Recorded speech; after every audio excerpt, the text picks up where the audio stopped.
after the call last week, just briefly, and we were talking about what's the significance of good habits from a three principles perspective.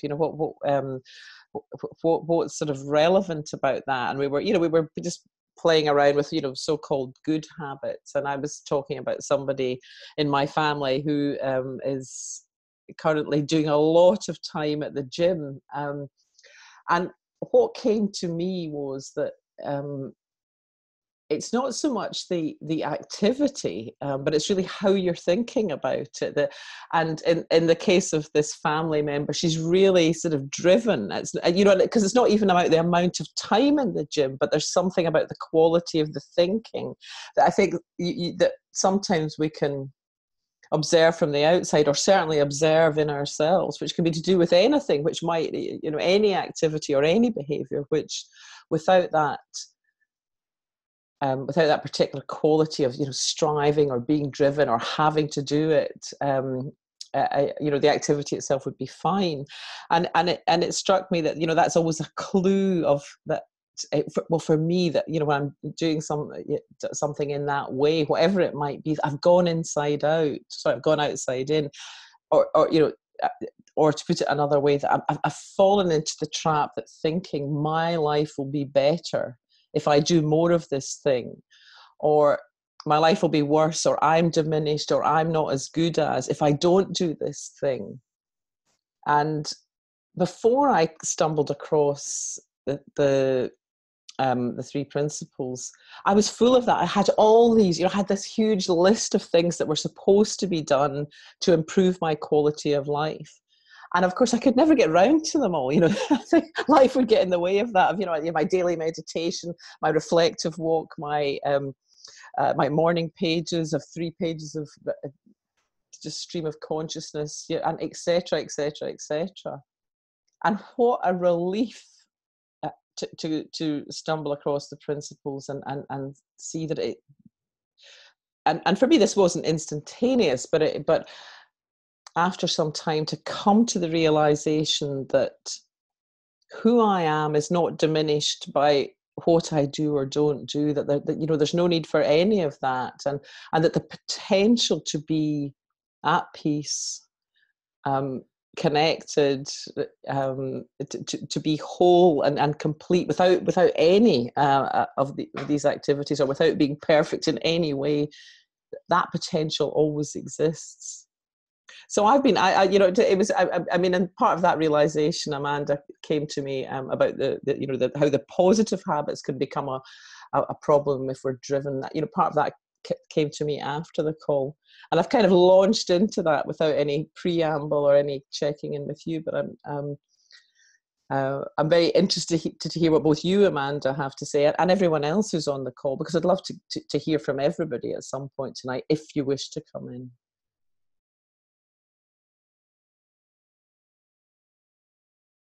I'll unmute myself. So just to say good evening to everybody, and it's lovely to see lots of familiar faces. I think I know everybody on the call, apart from Judy. I don't think we've ever met before online or anywhere. So lovely to see everybody else. Yeah, I think what happened was, so there was Birdie was on the call last week, and we. Understanding Habits was just a title, and then we sort of went into a little bit of talk about habits or addictions, and we were talking about the sort of the habits is like seems to be much softer. We get to see that we all have habits, and we were talking a little bit about healthy habits and unhealthy habits. But yeah, that conversation, I think the word that came out of that, Christian, was effortless.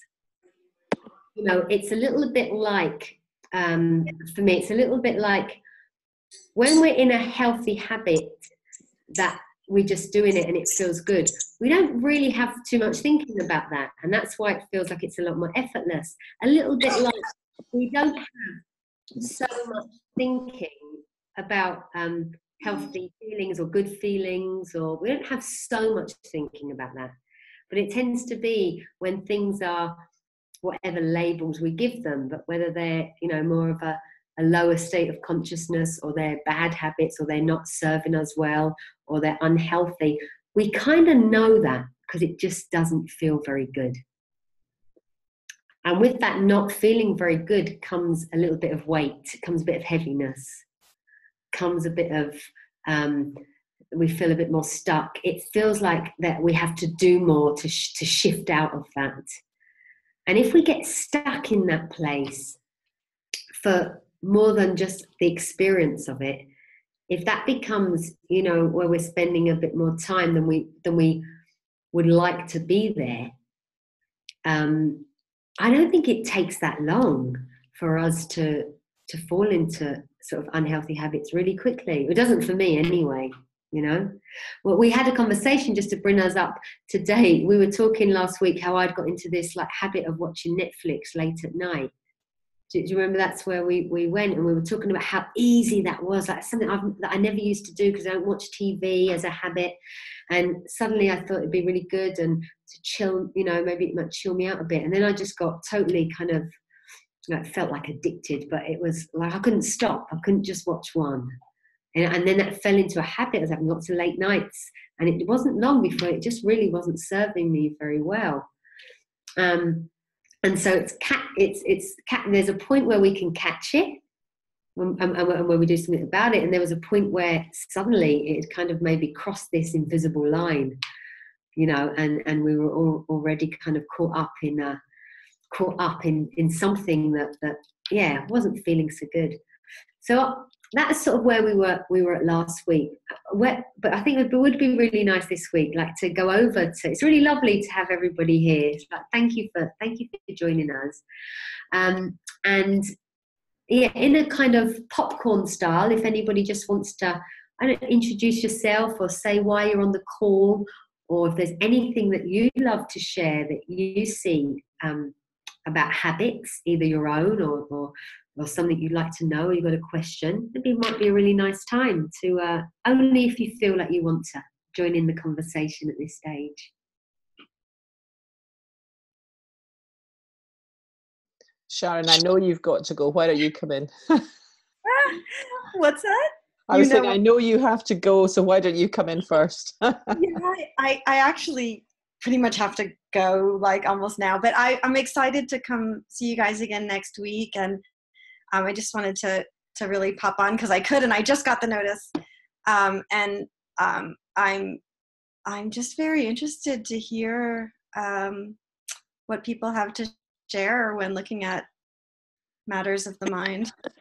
So, and I love hearing from both of you. So, I don't think I had any particular agenda. I have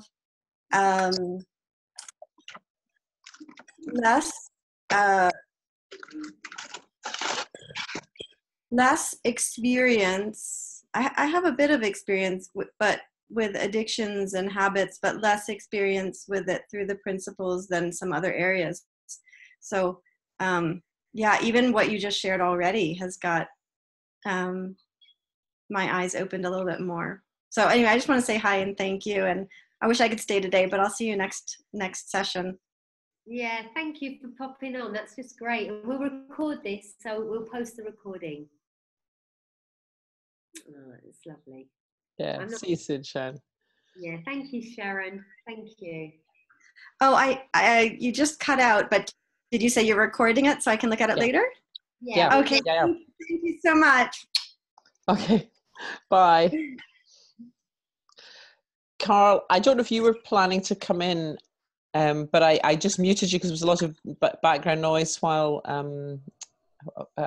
Sharon was. So unmute yourself and come in if that's what you wanted to do. Hello, Carl. I'll unmute you. There you are. You're unmuted, Carl. Hi. Hi. No, I'm just happy for now to sit and listen and watch. Oh, cool. Good to have you here. Okay, thank you. Great. Anybody else who would like to just introduce? Hiya, Declan. Hi. Yeah, just when you mentioned television there, I was not a television addict, but I watched a lot of television. And when I came back from Spain last week, I just deleted a load of programs that I had lined up to watch, including series. And I said to my wife Mary, I just deleted Straight Back and Elementary and all of those. And she says, what? And I said, Match of the Day, and she says, what?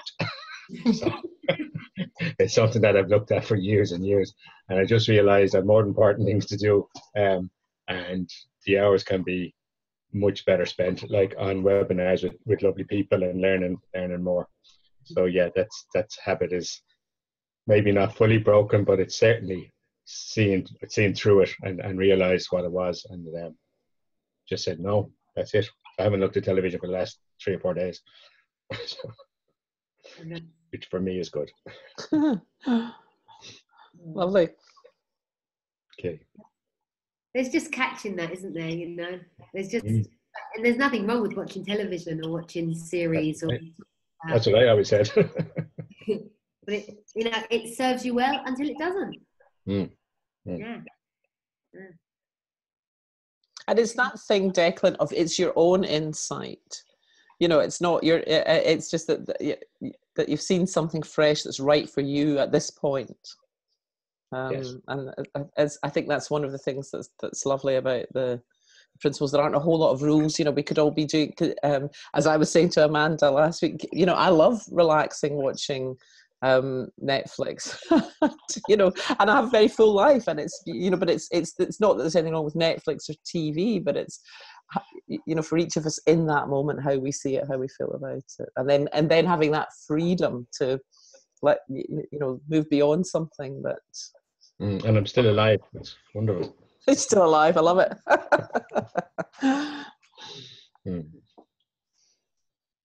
Thank you. Okay.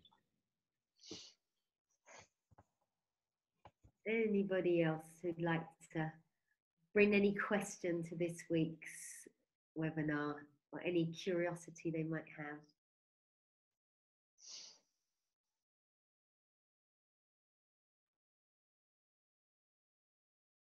So everyone's deep listening. Yeah, habits have been disorganized.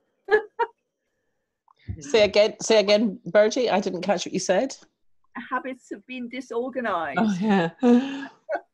You know, when you should be spending more organizing your business, and then, you know, you go off and do something else, or, you know, yeah, not being very organized that way.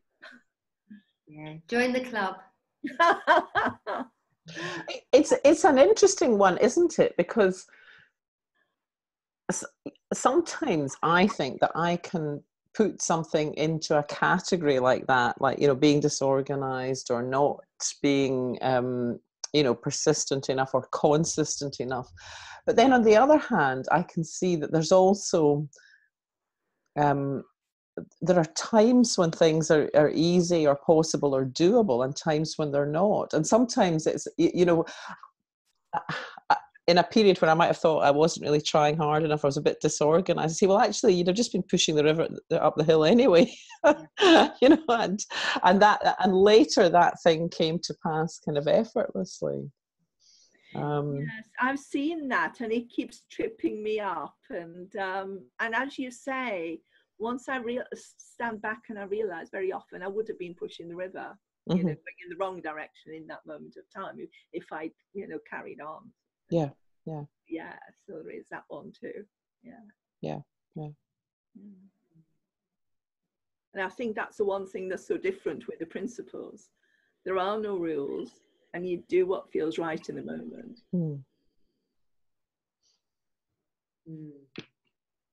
Just a message there from Sylvia.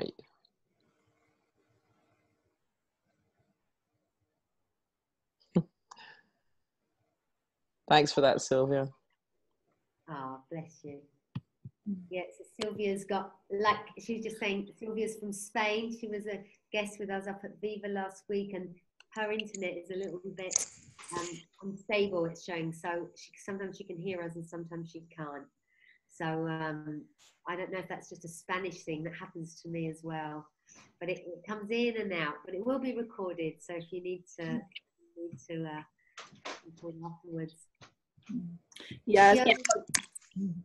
I've got a Spanish client, and I had a call with him last week, and I could hear about half of what he was saying, and I think he had half of what I was saying, so we cut the call in the end. Yeah, just sometimes happens, doesn't it? But yeah, we hear what we need to hear, right? And we can't. Isn't even that really helpful? You know, when we just get to see that, oh, it is what it is, and you know, we're either within our power to do something about it, or we're not. And when we're not, then we just have an easier kind of letting go of that. We're not so caught up with, oh, this should be better. It should, you know, it's just how it is. Yeah. So for me, that's really, really helpful.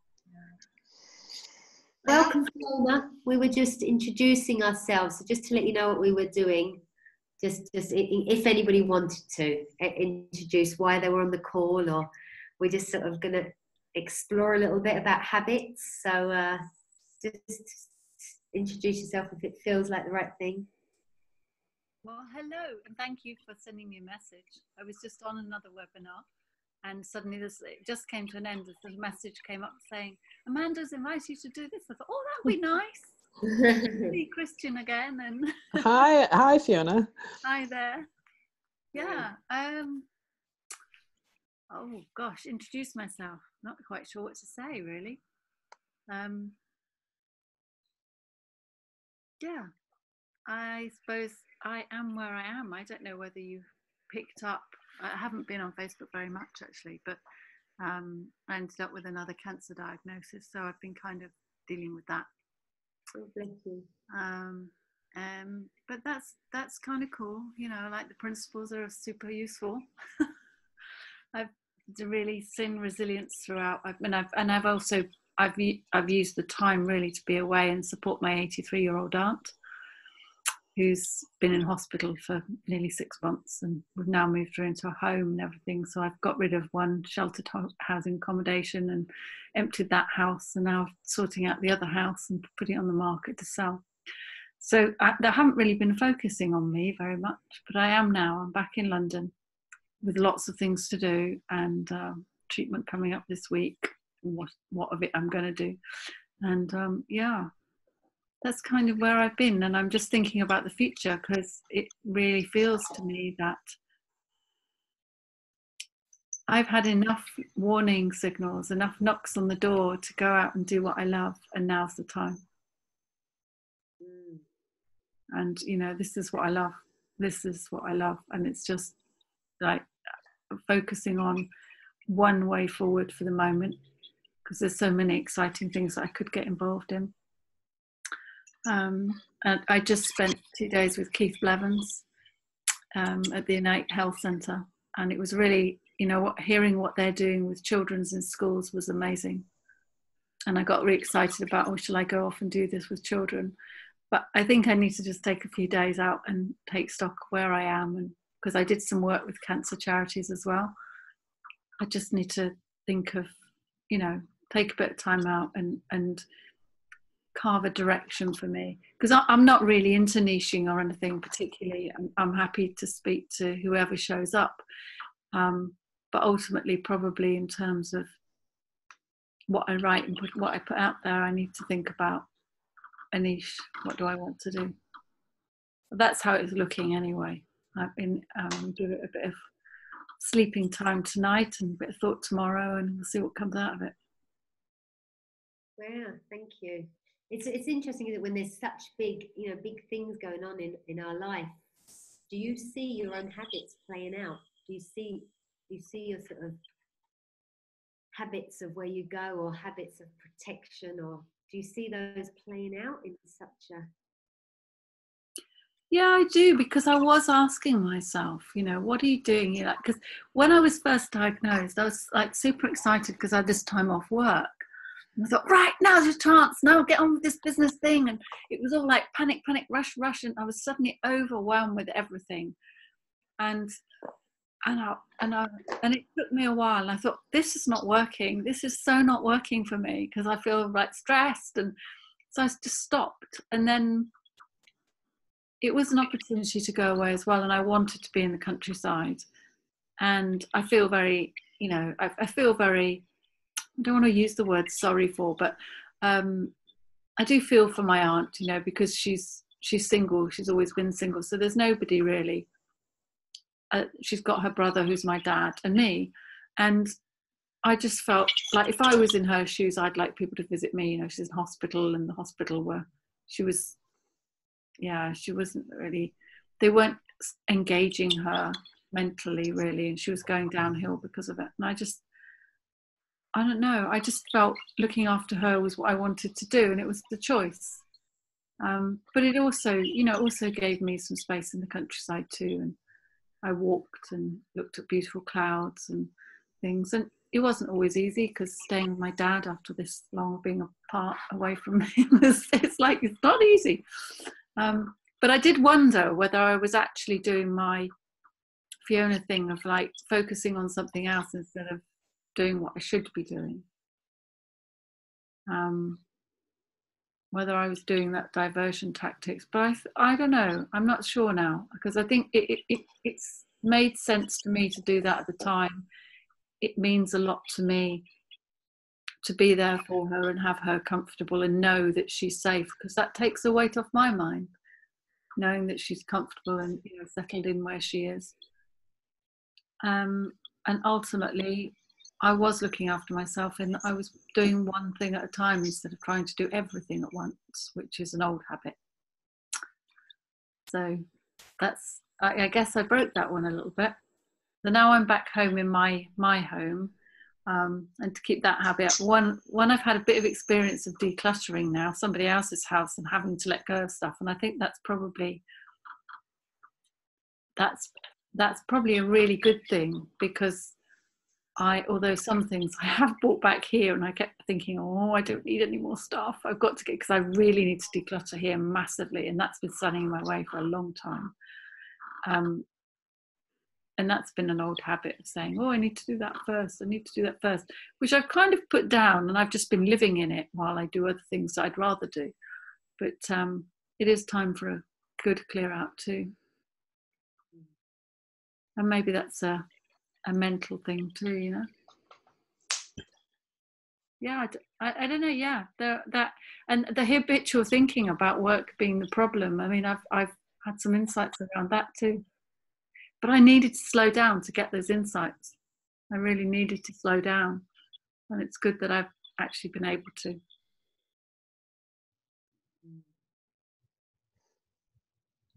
That's something, as you're saying there, about, you know, I don't know that we realise that we are in a habit of naturally caring when we're left to our own devices, you know.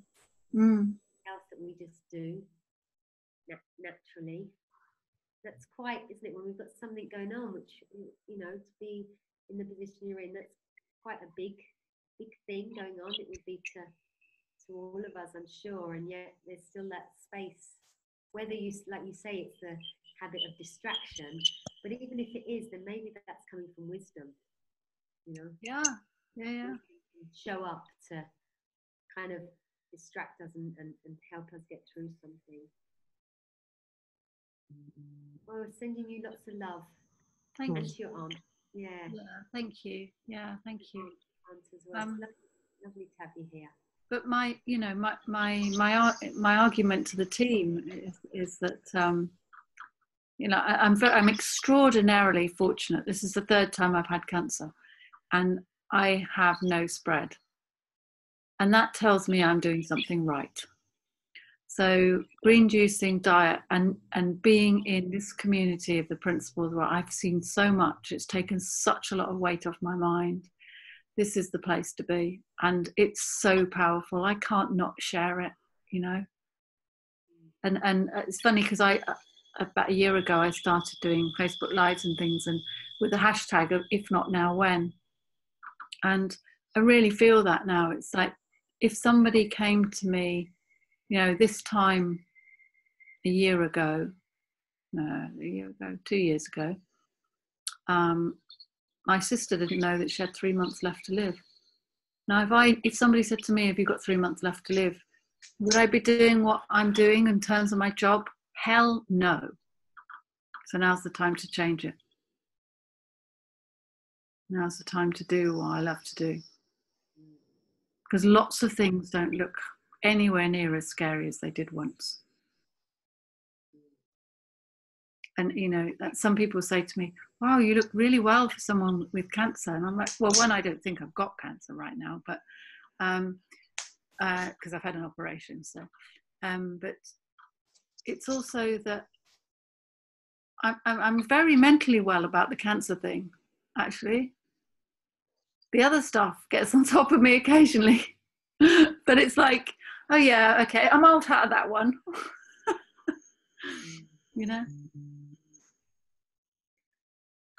Isn't it, you know, how, you know, I always wonder, do we have to have this sort of something so big happen in order for us to shift our habits or to shift our thinking?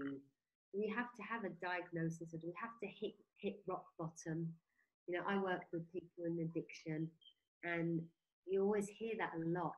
There's something, you know, does something always have to happen in order that we have this kind of like, this sort of shift?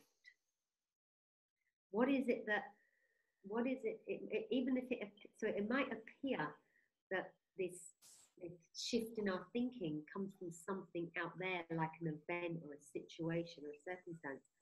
But even with that, it's still got to come from inside. Like absolutely, and that's absolutely proof, because you know, when I got it the second time, I said, this is the time. And when my sister died, I was like, this is the time. And here I am a year later, and I still haven't done it.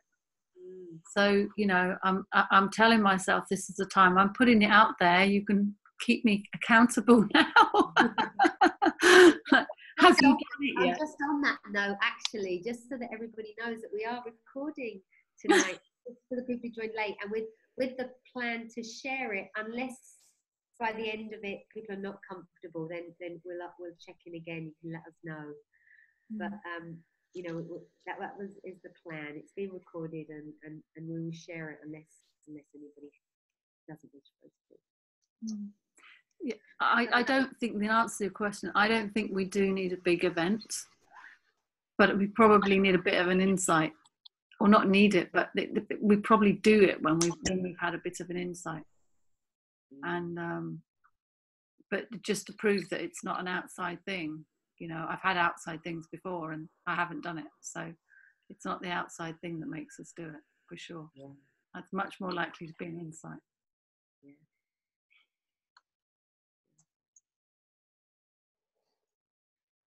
They've got a lot to answer for, those insights, haven't they? Is everybody familiar with that terminology, insight? Does that make sense to sort of everybody?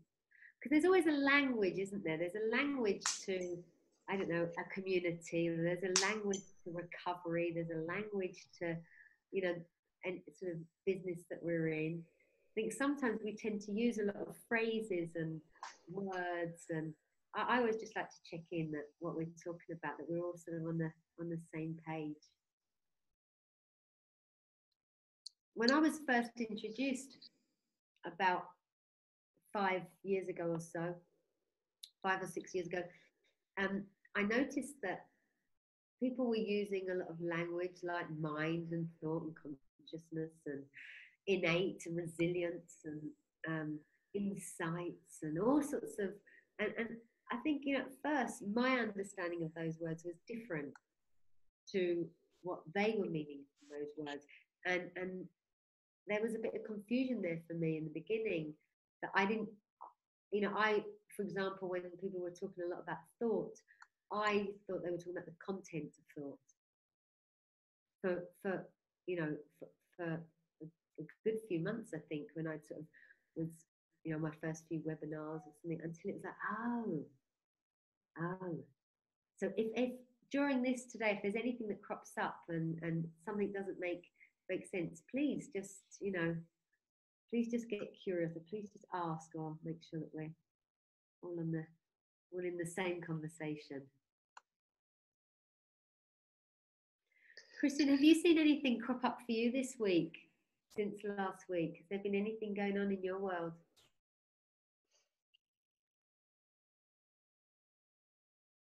There have been things going on in my world, Amanda, but I'm thinking, are they relevant to this? Are they relevant to this? and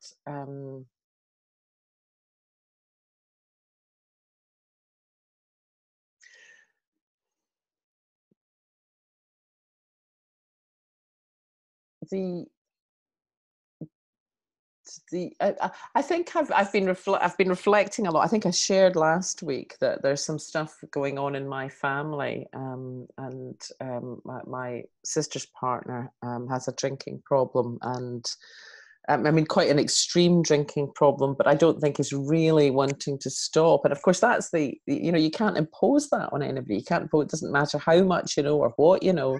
You cannot impose that on anybody else. But it's just been interesting, the family dynamics, and my sister's kind of in denial. I mean, of the whole situation, and so I think what's been going on for me is just reflecting on the because obviously that alcoholism was part of my history, and just very grateful. A friend of mine said to me, that's been going on with him. She's also in recovery, and she said to me, that's been going on with him since before we got sober. And I thought, God, geez, that's right, it's 30 years he's been, he's been sort of living this life of just struggle and caught up in his thinking, caught up in his addictions, and given a choice, at the time that I got sober, it really felt like change or die, and it was a close call, which I would choose, because I did not fancy it one bit, but I knew I'd reached that stage. That's what it looked like from that perspective.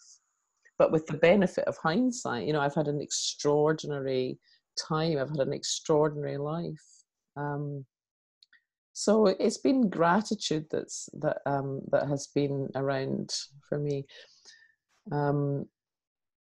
And for some reason, right at the moment, I just seem to be inundated in this world of habits and addictions and so on. I mean, not just in terms of webinars, but also in real life. I've been invited to join the board of a sort of body that does some kind of rehab work, and I was at a meeting for that today, and I've got, as it happens, I've just got a series of webinars, as well as with yourself, Amanda, with one with Debbie Musillo tomorrow, and one with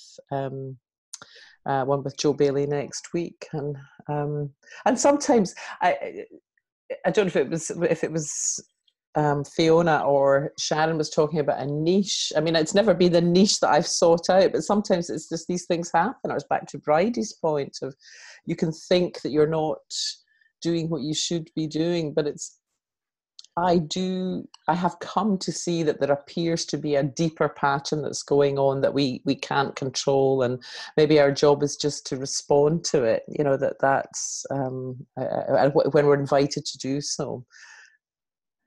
So that's kind of what's been going on for me. And I am also conscious that Judy hasn't come in yet, so I'd like to invite you, Judy, to just say a few words if you're up for it. Sure. Hi, Amanda. I haven't come across you before. I'm actually in New Zealand, just so that you know.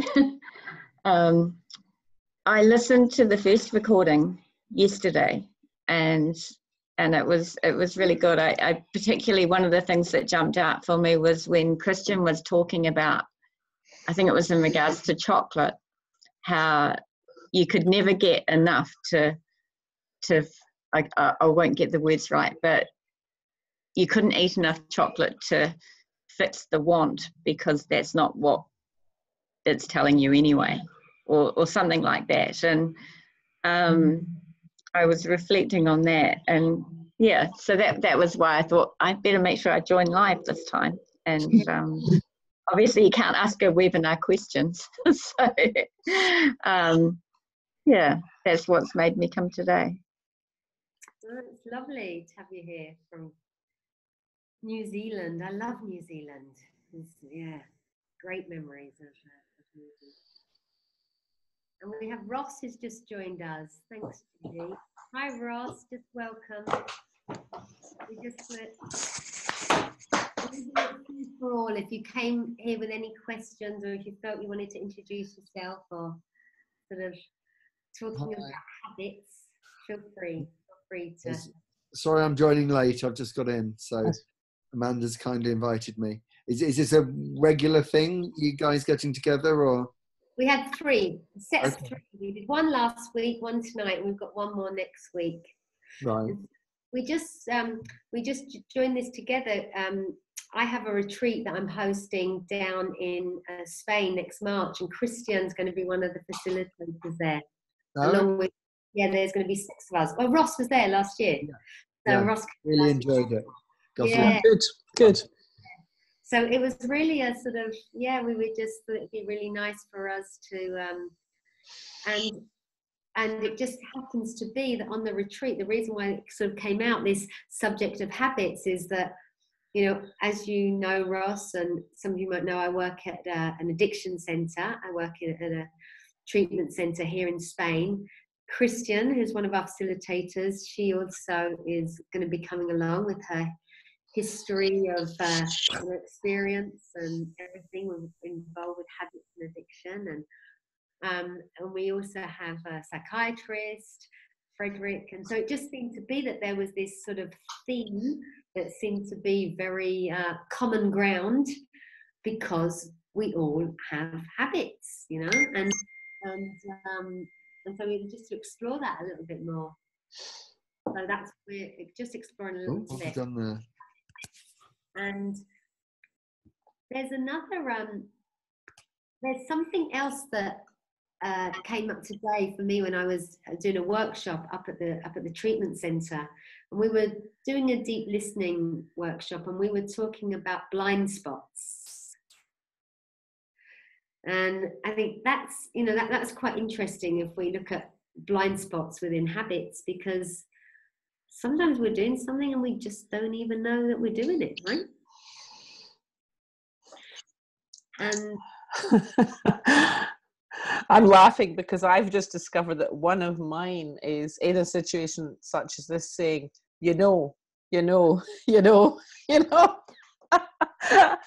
and even though I now know that I do it, sometimes I catch myself and sometimes I don't.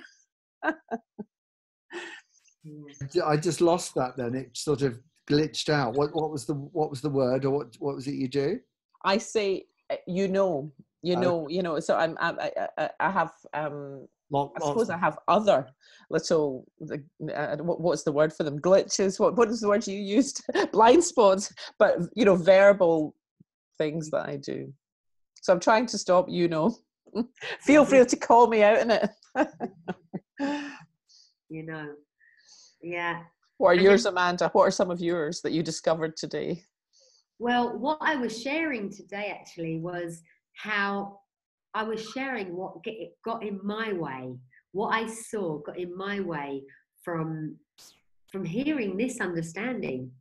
And in the very beginning, what got in my way was the I know. I mean, that was my biggest one. And it was Jack Pransky who called me out on it. I did a training, and I remember him saying to me, you really say I know a lot. I know, see, you just did it. I know, and that's, I know, but I really did think that I knew. Like, that was my truth. I really, really did. So I say, I know, yes.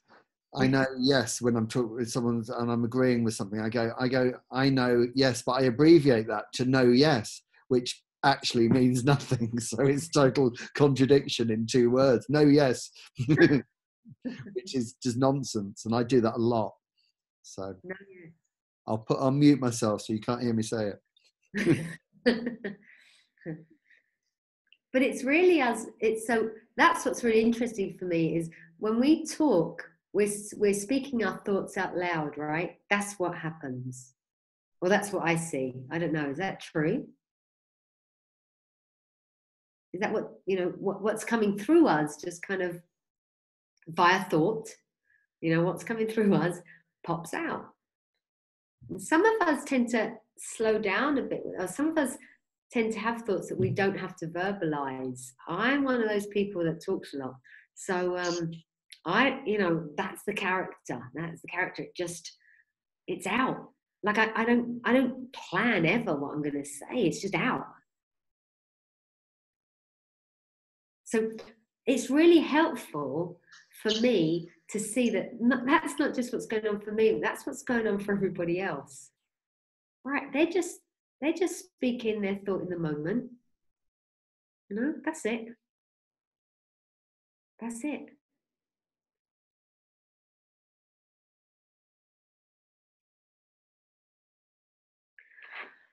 I feel Jack Pransky's really. I don't know if I know Declan's just come off a course with Jack, haven't you? He was really. I'm really grateful to the direction that he pointed me in, and that I know the know-it-all. Actually, that's what the know-it-all inside of Amanda, which is still quite at large. It's part of the character, and but it's softened, and that's really nice. It's really nice. Nobody wants to change our characters. Nobody really wants to change anybody else. But isn't it nice when there's a softening or just a gentle kind of dropping away of things that get in the way? Yeah, I think it is one of the delightful things about this whole field of just recognizing our own innocence and that of others, even in the midst of so-called bad behavior. But that underneath that is the innocence is there, and just as we're speaking our thought in the moment, the next stage is to be acting them out, and until we see something different, where it's kind of inevitable that that's what each of us will do. And then as both we get more in touch with the innocence and more aware of the role of thought, then freedom and possibility opens up. Yeah. And there's something about being nudged or being guided in a way, or us nudging or guiding other people. If there's something that we've seen that might, we've seen that they haven't seen, there's something about not choosing our time, but the whole gift of deep listening for me is seeing where somebody's at, right? Listening to what kind of level of consciousness they're at, or listening to what mood they're at, and having this sort of conversation at a time that's good for both of us. If I'm in a place of anger and if I'm not in such a good place, and it feels like somebody else is really getting on my nerves, and they're maybe not in such a good place, it's probably not the best time to start having that conversation about how their habits, what they're up to. But to say the least.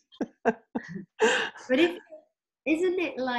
it sort of reminds me of, like, I don't know, there's a lot of listening. Children do that very well. Like, they listen to where somebody is at before they kind of drop something in. But when we we're very tolerant we're very tolerant with other people and their habits. Maybe when we don't know them, or when we first got to meet them, or if you're in a new relationship, it's funny how we can find something really cute. Yeah. If you're in a new relationship, it's really something really cute that somebody does, until it really, really feels like it's getting on your nerves. It really, really feels it's something they did. So they did it last week and you were okay because you were maybe in a better place. And suddenly you're not in such a good place. And suddenly this same thing that they're doing really seems to be grating at you, or really seems to be getting under your skin. You've got a good example of that, haven't you, Ross? Oh, pen clicking. Yeah. If anyone's clicking a pen near me, I have to snatch it out of the hand. It's all I can hear. distracts me. I can't listen to anything else. It's just, yeah. Someone was doing it next to me with a stapler earlier. I said, that drives me mad. And she just laughed and put it down. But yeah, everyone around me at work knows not to click a pen now. So where do you think that that feeling comes from, Ross? Well, it's just me in my own head, and just, yeah, it's someone texted me something. There's a word for it. They'd seen a newspaper article. Can't remember what it's called, but yeah, I suffer from whatever it's called badly. And yeah, someone rattling change in their pocket if they're next to me. It just drives me to distraction. I can't hear anything else. Stupid. Isn't it funny that we believe that to be true, and we sort of label ourselves, or we get known, or it becomes part of the story, and it's quite cute. Again, like there's this sort of cuteness to it when it's funny. In fact, to the point that people might try to sort of do it on purpose, right, to just wind you up. I mean, that's what I could see happening if it was sort of, Well, people just do it, don't they? They just click things. And then you ask them to stop, and then if they don't know me, then they'll click louder, and it's like, because they're making them nervous, and then it's like, it's a silly spiral. It's interesting because I'm not sure if you heard it, but I've actually learned to laugh at it rather than snatch it, which has happened in the past. So.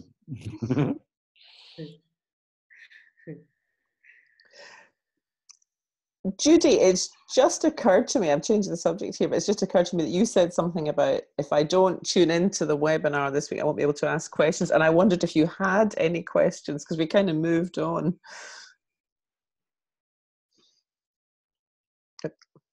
Not right now.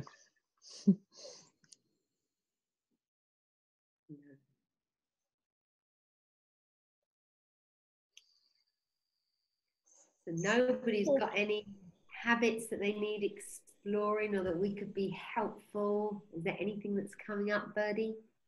Yes, I was just thinking, I've got a couple of people around me who like to tap things. They're sitting there tapping the table, or tapping whatever they've got around, or tapping their legs. They're sort of bouncing their legs, and that drives me mad. They're nervous, it's like you see like a nervous twitch. Yeah, it is. That's what it is for them. Yeah, I see that a lot at the treatment center. I see that that happens a lot, especially when people just come in. Yeah, early recovery. There's a lot of tics and twitches. Yeah. Mm-hmm. Yeah. Where does that come from then? Where does it feel like that comes from? My experience, because I was a bit like that, and I couldn't sit in a room for any length of time. I had to get out. It felt like on the pretext of going to the toilet, I just had to have a break. It felt very intense, and I think it's just massive insecurity and a really busy mind, and I experienced massive impatience in the early days of recovery, and I had a very firm idea of what I wanted to hear. I wanted to hear phenomenally insightful sharing, and I couldn't be bothered with sort of repetitive stuff and people deemed tedious. I had no tolerance for that. My mind was so busy that I needed to be stimulated all the time, new information, and I think that ironic that busy mind is part of a lower level of consciousness, and as that slows down, or as consciousness rises, then it's much easier to be, our sort of tolerance bandwidth expands phenomenally. And hopefully that's what you see with people in recovery as they settle down to a different way of living without whatever their thing was. What are your thoughts about it? It's definitely for me this filling the gap or killing the silence. Yeah. you know, we're really good at that, at distracting. And what I notice as well, and I used to be really guilty of this, was just that incessant talking to fill the gaps so that the silence wasn't there. And I see that when people first come in, you know, they don't stop talking. Like it's that silence is so so scary or something, or that silence is so uncomfortable. Mm-hmm. I remember when I first, when I first came across the principles, and I ended up in a room with about 13 people. It was on a Jack Prensky course. It was quite early in. I ended up on this sort of extended professional training quite early on. I just went along to this evening meeting, and they were starting this course the next day, and I got so engrossed. I refused to leave. And suddenly found myself on this sort of 6-month course. But it was quite good for me, because I'm somebody that when I hear something, I want to sell it to everybody else. I want everybody else to be on my buzz, and the first thing that we kind of were exploring was not to do that, not to try and sell it, not to try and shove it down people's throats, to get the understanding deep enough yourself where you sort of can naturally share it, and to wait for the invitation to even be asked to share it. That's something that had never even occurred to me. But I remember being in this room, and there were doctors or psychiatrists and teachers and people that had been around this understanding for a while, and I was really curious. I have a lot of questions, very inquisitive, coming from that character. So I was asking all these questions, and I used to have this belief system that I'm very confident, and I can ask the questions that maybe the quieter people in the room, didn't have the courage to do. I really believe that to be true. I really thought that I was doing everybody a favor, and they were maybe thinking the same thing. And it was the first time that I'd been in this gathering of people, and I'd ask a question no one would answer. Right? And I remember thinking, oh gosh, even this lot don't know, I thought these were the ones that sort of had all the answers. And being in that space where nobody answered me, was where I first had that real experience of wisdom talking to me. And that was quite magical. And I love that space now. I love it when we're in a group of people and we fall into that feeling. Mm. But if there's anybody who would be watching this kind of a webinar for the first time, and there's sort of 7 people or 9 people on the screen and nobody says anything, that must feel really, really weird. Yeah.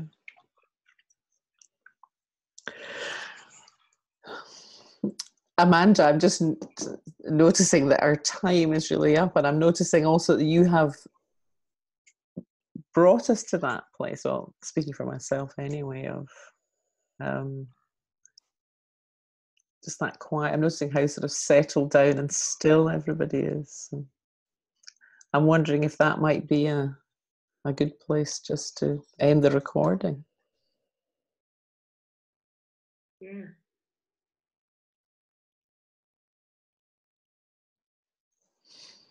Okay.